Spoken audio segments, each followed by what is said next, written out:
Previous to this, you were able to get speed using distance and time when given to you.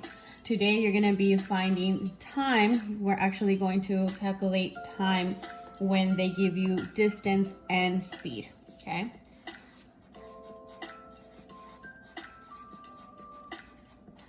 Calculating time using distance and speed. Why distance and speed? Well, let's go ahead and go back to our triangle. In your triangle, you have D, you have S, and you have T. What does the D stand for? Yes, distance. What does the T stand for? Time. And the S? Speed. Good. Okay. So now with my triangle, let's go ahead and go back what we did yesterday. If I want to find out speed, I'm going to cover it. And I know that I have D and I have T, and I'm going to divide. Good. If I want to find out T, I cover it and I look at my D and my S. And I'm going to go ahead and divide. What about D? If I cover D, what do I do with S and T? I multiply. Good. So today we are trying to find time. So I only want to know time, so I'm going to cover it. And what do I get? I get distance divided by speed.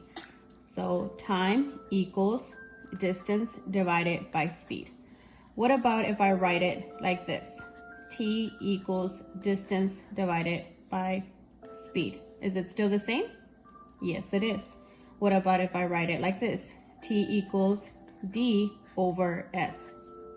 Yep. So all these mean the same thing, and they mean divide.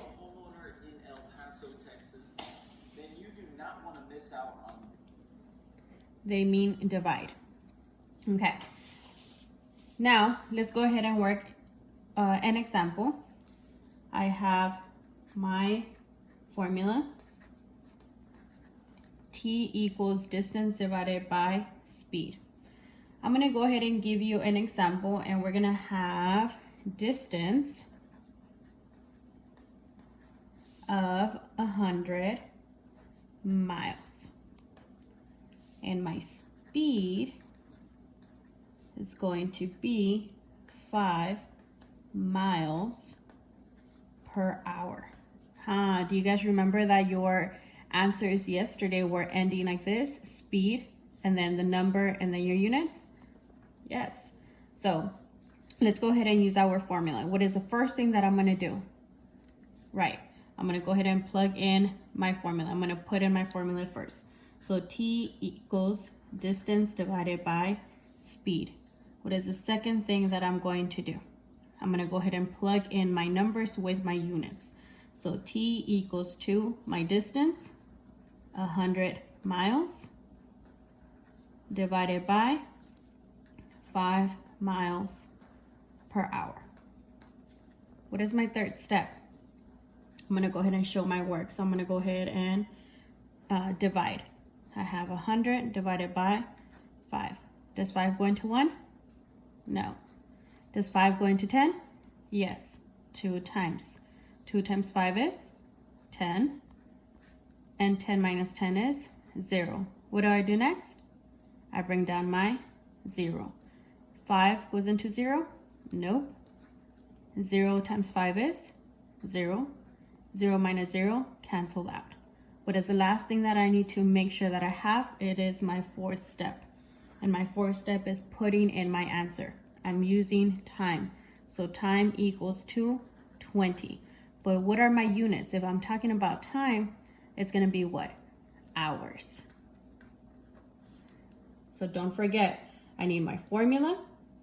I need to plug in my numbers. I need to show my work. And you need to give me your answer with what you are calculating, okay? So remember, use your triangle, and don't forget that whatever you choose, they all mean divide.